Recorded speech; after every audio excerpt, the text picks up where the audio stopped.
I need a better commission split. If that's the first thing you're going to ask when interviewing, switching, or joining a brokerage for the first time, you're in for a lot of trouble. Let me explain. So, I'm going to talk about in this video 5 things to consider to make sure you're in the right environment, to make sure you're going to be able to hit your goals as a real estate agent. The first one is coaching. So, very first question you should ask, is there a real estate coach? Now, when I say coach, I don't mean a mentor. I don't mean somebody to shadow and somebody to hold your hand. I mean a real coach, somebody like me who is tied to your outcome.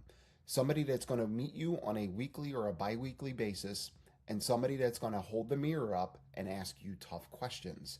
Somebody that's going to ask you, how many conversations did you have last week? Did you hit your goal? How do you feel about that? Somebody that's going to explore and ask you questions and hold you accountable. Because if nobody's holding you accountable, you don't succeed in real estate. Nobody succeeds alone. So at that point, if you don't have a coach, you just have a mentor, you're just having a conversation. The second one is training. Now, this is where a lot of brokerages, in my opinion, get it wrong. Some training feels good. It's fun. It's entertaining. Now, I'm not saying don't have fun. Fun is part of life. You have to have fun.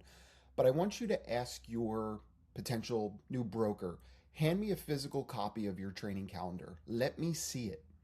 And you have to ask this question.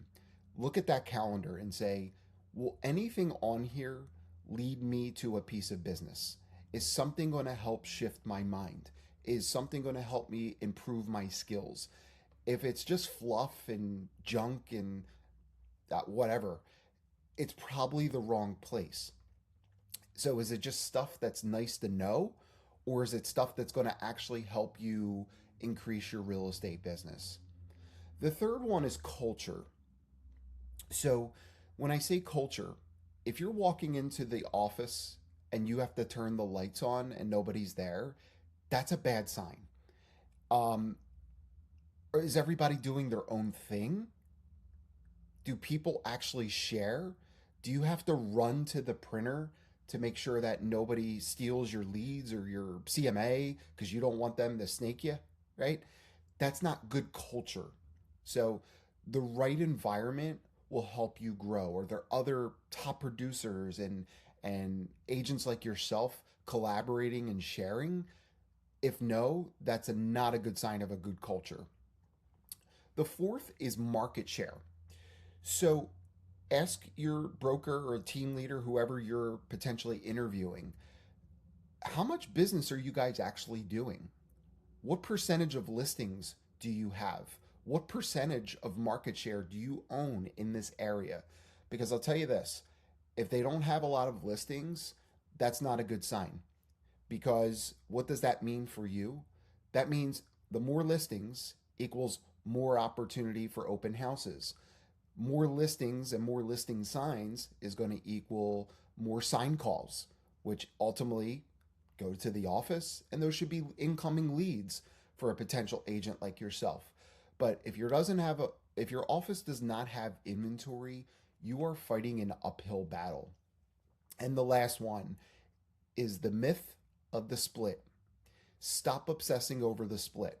If you are making over 100,000, I'm sorry, if you're making under $100,000 a year, the split is actually irrelevant.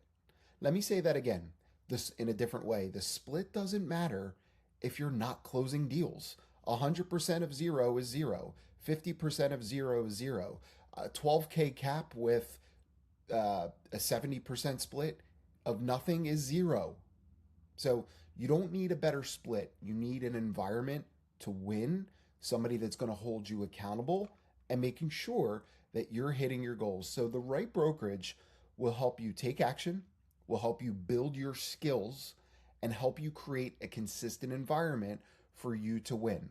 The wrong one will just keep you busy and not productive.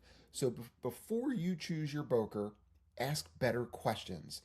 If this helped you, or if you have more questions on anything I talked about, or maybe I missed something, comment below, subscribe for more, and I will help you build a real estate business not just stay busy. Thanks for watching.